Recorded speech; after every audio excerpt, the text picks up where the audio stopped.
Good morning, welcome to 60 week. ఇవాళ పత్రికలోని ప్రధాన వార్తల గురించి అయితే మనం చూసుకుందాం. సో ముందుగా ఈనాడు చూసుకున్నట్లయితే జూలై 1న 7,000 పెన్షన్లు. సో నెలకు 4,000కు పెంచుతాం. ఏప్రిల్ నుంచి అమలు, జూలైలో 3 నెలలు కలిపి ఇస్తాం. టీడీపీ అధినేత చంద్రబాబు హామీ. సో జగన్ బొమ్మతో ఉన్న పాస్ పుస్తకాలు నకలను తగలబెట్టాలని పిలుపు. సో కూటమి మేనిఫెస్టోలో ఇచ్చిన ప్రతి హామీ నెరవేర్చే బాధ్యత మాది. ప్రజల ఆస్తిపై జగన్ కన్ను పడింది. 13న ఓటుతో బుద్ధి చెప్పండి. సో ఒక ఉండి ఏలూరు, గన్నవరం, ఒంగోలు ప్రజాగలం సభలో చంద్రబాబు చేసిన వ్యాఖ్యలువి. సో ఇక మరిన్ని వార్తలు చూసుకుంటే, ముఖ్యమంత్రి పదవికి జగన్ అనర్హుడు అంటూ వైఎస్ వివేక భార్య సౌభాగ్యమ్మ అలాగే కూతురు సునీతమ్మ చేసిన వ్యాఖ్యలు ఇవి. సో అవినాష్ ను జగన్ ఎందుకు వెనకేసుకొస్తున్నారు? కేసు కాస్త ముందుకు కదిలితే పోలవరం అంటూ ఢిల్లీకి పరుగేందుకు? సో చంద్రబాబు సాయం తీసుకోవాల్సిన అవసరం మాకేంటి అంటూ కూడా కామెంట్స్ అయితే చేశారు. సో ఇక జగన్ పై పవన్ కళ్యాణ్ కామెంట్ చూసుకుంటే, వైసీపీకి ఓటేస్తే మీ ఆస్తులు గాల్లో దీపాలే. సో లక్షలు ఇచ్చినా తీసుకోండి, కూటమి అభ్యర్థులకే ఓటేయండి. పిఠాపురం వారాహి విజయ బేరీ సభలో పవన్ కళ్యాణ్ కామెంట్స్ ఇవి.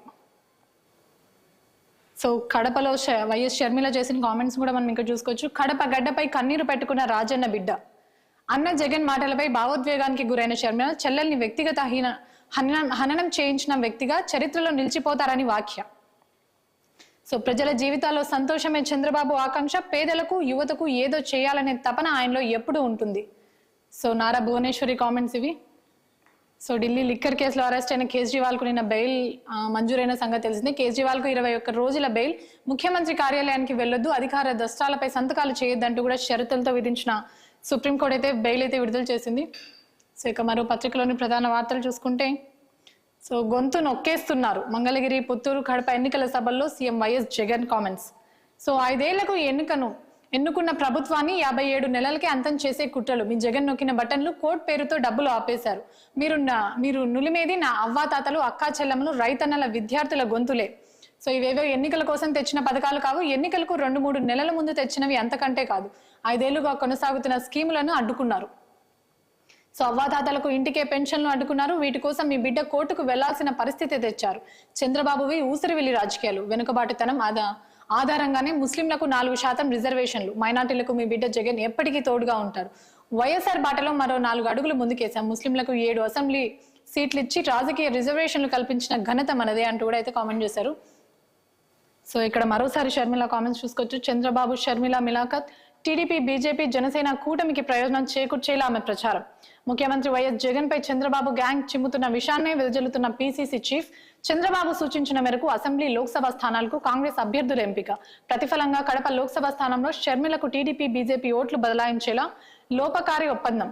సో అధికారంలో అందులో భాగంగానే అక్కడ డమ్మీ అభ్యర్థిని బరిలోకి దించిన బాబు. చింతలపూడిలోనూ మిలాఖత్. సో టీడీపీ అభ్యర్థి, కాంగ్రెస్ అభ్యర్థి చెట్టా పటాల్. కుప్పం, మంగళగిరి, పిఠాపురం నియోజకవర్గాల్లో వైపే కన్నెత్తి చూడని షర్మిల. సో హైకోర్టు కన్నా మీరే ఎక్కువ. ప్రజలు వారి సొమ్మును వారు పొందకుండా ఎందుకు అడ్డుకుంటున్నారు? సింగిల్ జడ్జ్ ఉత్తర్వులను ఎందుకు అమలు చేయలేదు? సో మీ ఉత్తర్వులను అబెన్స్ పెట్టిన తర్వాత ప్రభుత్వాన్ని వివరణ కోరడం ఏమిటి?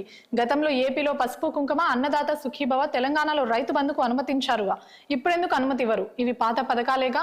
మీ భిన్న వైఖరిని ఆందోళన కలిగిస్తున్నాయి. సో ఎన్నికల సంఘంపై నిప్పులు చెరిగిన సీజే ధర్మాసనం. రిజిస్టర్ ని బెదిరించడంపై పిటిషన్ల మీద మండిపాడ్డ ధర్మాసనం. సో ఎన్ఓసి ఇవ్వకుండా ఈసీ మరిన్ని వివరాలు అడిగింది. ఎన్ఓసి లేకుండా బ్యాంకులు నిధులు పంపిణీ చేయవు. ఈసీ తీరుతో నిధులు పంపిణీ చేసే పరిస్థితి లేదు. సో హైకోర్టుకు నివేదించిన అడ్వకేట్ జనరల్, ఈసీ వల్ల నిధుల పంపిణీ ఆగిపోయిందని ఉత్తర్వుల్లో పేర్కొన్న ధర్మాసనం. సో అనామక నవరత్న పార్టీ చేసిన చేత అప్పీలు వేయించిన చంద్రబాబు. రంగంలోకి ఖరీదైన సుప్రీంకోర్టు లాయర్లు. సో ఇక టీడీపీకి అలాగే జనసేన పార్టీకి సంబంధించిన ఒక వ్యతిరేక వార్తను మనం ఇక్కడ చూసుకోవచ్చు. కూటమి కళ్ళ ముందు ఓటమి. తారస్థాయికి చేరిన టీడీపీ అరాచకాలు. సో తీవ్ర ఫ్రస్ట్రేషన్ లో చంద్రబాబు, పవన్ కళ్యాణ్. చెప్పుకోవడానికి చేసిన మేలేమీ లేక సీఎం జగన్ పై పడిన పచ్చనేతలు. ఎవరి భూములపై వారికి సర్వ హక్కులు కల్పించే ల్యాండ్ టైటిలింగ్ యాక్ట్ పై విష ప్రచారం. రైతులు, విద్యార్థులు, మహిళల ఖాతాల్లో నిధులు జమ కాకుండా మోకాళ్ళడ్డు. జగన్ పై దుశాసన దాడులకు ఉసిగొలుపుతూ రెచ్చిపోతున్న బాబు, పవన్. సో బాబు రెచ్చగొట్టడంతోనే విజయవాడలో సీఎం జగన్ పై హత్యాయత్నం. బీసీ నేత ఆర్ కృష్ణయ్య పైన దాడి. సో వైసీపీ అభ్యర్థులు, నేతలు, కార్యకర్తలపై గుండాయిజం. సో నేటితో ఎన్నికల ప్రచారానికి తెర. సాయంత్రం 6 గంటల నుంచి సైలెంట్ పీరియడ్. 48 గంటల పాటు మద్యం బంద్. సైలెంట్ పీరియడ్ లో ఇతర ప్రాంతాలు, వ్యక్తులు ఎవరు ఉండకూడదు. పోలీస్ కేసులున్న ఏజెంట్లుగా నియమించుకోవచ్చు. సో రాష్ట్ర ఎన్నికల ప్రధాన అధికారి ముఖేష్ కుమార్ మీనా స్పష్టం చేశారు.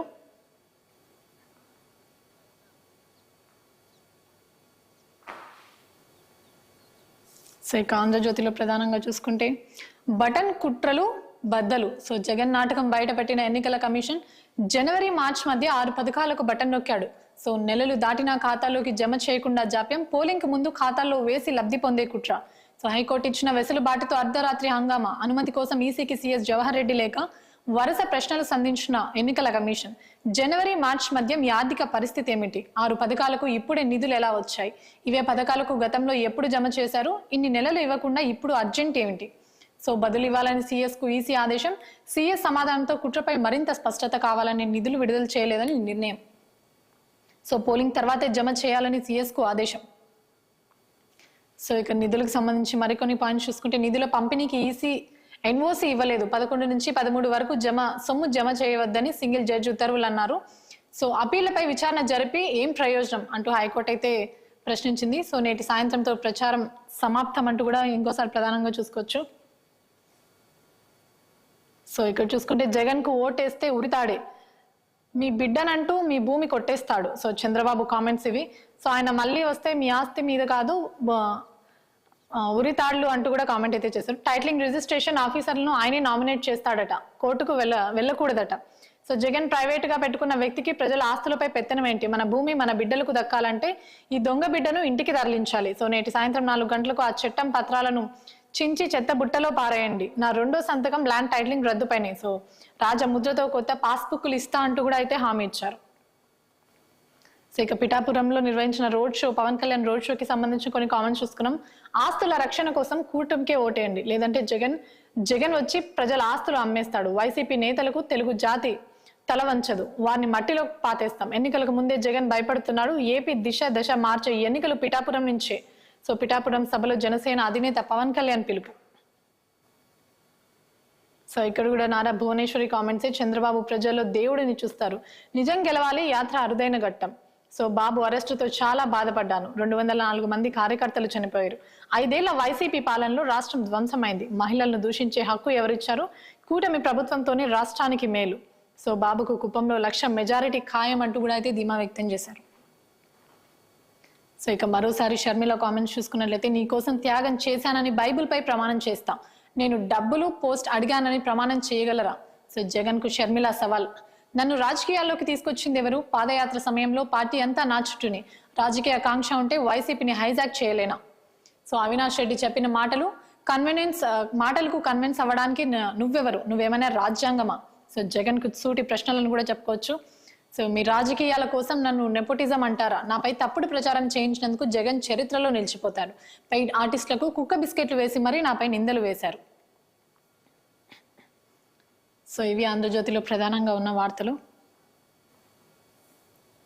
సో ఇక వెలుగులో చూసుకుంటే సీఎం రేవంత్ రెడ్డికి సంబంధించిన కొన్ని కామెంట్స్ మనం చూసుకోవచ్చు. ఎన్నికల తర్వాత రాష్ట్రాన్ని బీజేపీకి అప్పగించే కుట్ర, కుటుంబం కోసం కేసీఆర్ రాజకీయ బేరసారాలకు దిగుతున్నాడు. సో ఈ రాష్ట్రం బీజేపీ చేతుల్లోకి వెళ్తే మధ్య యుగాల నాటి పరిస్థితులే. సో ప్రజలు అప్రమత్తంగా ఉండాలి. గెలుపు కోసం స్థాయి మరిచి మోదీ ఆరోపణలు చేస్తున్నారు. సమాజాన్ని చీల్చేందుకే బీజేపీ ప్రయత్నం. సో ఇదే దేశ మనుగడకు ప్రమాదం. సో నిన్న జరిగిన మీట్ ది ప్రెస్ కార్యక్రమంలో సీఎం వ్యాఖ్యలు ఇవి. సో మాకు టెంపోలో డబ్బులు వస్తుంటే మీరు కళ్ళు మూసుకున్నారా? సో మీ సిబిఐ ఈడీ ఏం చేస్తున్నాయంటూ కూడా ఖర్గే చేసిన కౌంటర్ అని కూడా చెప్పుకోవచ్చు. ప్రధాని చేసిన అభివృద్ధి చెప్పకుండా కాంగ్రెస్ పై దుష్ప్రచారం చేస్తున్నారు. ముస్లింలు మటన్ గర్ల్ మంగళసూత్రం అంటూ ప్రజలను తప్పుదోవ పట్టిస్తున్నారు. తెలంగాణకు రావాల్సిన పరిశ్రమలని గుజరాత్ కు తరలించుకుపోయాడు. సో అన్ని వర్గాలకు న్యాయం చేసేందుకు కులగణన 2021లో చేయాల్సిన జనగణన ఇంకా ఎందుకు చేయలేదని ప్రశ్న. సో ఇక్కడ కూడా కేజ్రీవాల్ బెయిల్ కి సంబంధించిన పాయింట్ చూసుకోవచ్చు. కేజ్రీవాల్ కు బెయిల్ 50 రోజుల తర్వాత జైలు నుంచి విడుదల. జూన్ 2న లొంగిపోవాలని సుప్రీంకోర్టు ఆదేశం. ఎన్నికల ప్రచారం కోసమే బెయిల్ ఇస్తున్నామని వెల్లడి. సో సీఎం ఆఫీస్ సెక్రటేరియట్ కు వెళ్లకూడదని షరతులు. డిక్టేటర్షిప్ పై పోరాటంలో నాకు మద్దతు ఇవ్వాలి అంటూ కూడా కేజ్రీవాల్ పిలుపునిచ్చారు. నియంతృత్వం నుంచే దేశాన్ని కాపాడుకుందాం అంటూ కూడా స్పష్టం చేశారు. సో లిక్కర్ స్కామ్ కేసులో కవిత పాత్రపై ఈడీ ఛార్జ్షీట్, మరో 4 పేర్లను ప్రస్తావన. సో కవిత బెయిల్ పిటిషన్ విచారణ వాయిదా. ఈడీ నోటీసులకు జారీ చేసిన ఢిల్లీ హైకోర్టు.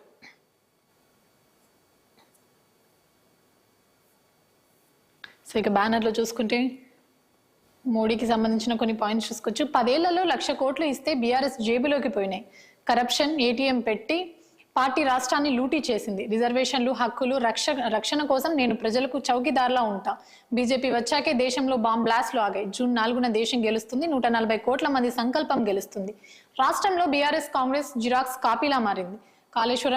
కాళేశ్వరంలో బీఆర్ఎస్ చేసిన అవినీతిపై పెన్ను కూడా కదలుస్తలేదు. సో నారాయణపేటలో జరిగిన సభలో మోడీ కామెంట్స్ ఇవి. సో ఇక దిశలో చూసుకుంటే ఇక్కడ కూడా మోడీ సభకి సంబంధించిన వార్తని చూసుకోవచ్చు. కాంగ్రెస్ కు ఓటేస్తే మళ్ళీ బాంబుల మోతే అంటూ కూడా మరోసారి ప్రధానంగా చూసుకోవచ్చు. ఉగ్రవాదులను కాపాడుకోవడమే హస్తం టార్గెట్ సో ట్రాక్ రికార్డ్ అంటూ కూడా ఒక హార్డ్ కామెంట్ అయితే చేశారు. ఆ పార్టీ నరాల్లో రేసిజం అనే విషయం. తెలంగాణలో RRR ట్యాక్స్, RRR తో పాటు రజాకర్ ట్యాక్స్ సైతం. సో పాత బస్తీలో ఎవరిని అడిగినా చెబుతారు బీఆర్ఎస్ కు ఓటేస్తే కాంగ్రెస్ కు వేసినట్టే. వచ్చే నెల 4 తర్వాత దేశ ప్రజలు గెలుస్తారు. నేను ఓడితే పాలిటిక్స్ నుంచి తప్పుకుంటా. వినోద్ ఓడితే బీఆర్ఎస్ ను మూసేస్తారా? కేసీఆర్ కు బండి సంజయ్ సవాల్. రేవంత్ కు సిగ్గుండాలి గాడిద గుడ్డు నెత్తిపై పెట్టుకుని తిరిగేందుకు. సో కేంద్ర మంత్రి కిషన్ రెడ్డి చేసిన కామెంట్స్ ఇవి. సో ఇక రేవంత్ కామెంట్స్ చూసుకుంటే అబద్ధాల మోడీ ఆయుధాలు. సో అబద్ధాలే మోడీ ఆయుధాలు అంటూ కూడా కామెంట్ చేశారు. ఎన్నికలు వచ్చినప్పుడల్లా వాటిపైనే ఫోకస్. బీజేపీ ట్రిపుల్ ఇంజన్, అందుకు యూపీ నిలువెత్తు ఉదాహరణ. అక్కడ పెట్టుబడులు రావడం లేదు. ఇన్వెస్ట్మెంట్స్ కు డెస్టినీగా హైదరాబాద్. సో ఆ పార్టీ గెలిస్తే సమాజం చీలిక. ఆ పార్టీ నడుస్తున్నది వ్యక్తిగత కేంద్రంగానే. రాష్ట్రంలో 6 చోట్ల బీఆర్ఎస్ కు డిపాజిట్లు రావు. అక్కడ బీజేపీకే సపోర్ట్. మాకు ప్రధాన పోటీ కమలంతోనే. రాజ్యాంగం మాకు భగవద్గీత, బైబిల్, ఖురాన్ లాంటిది.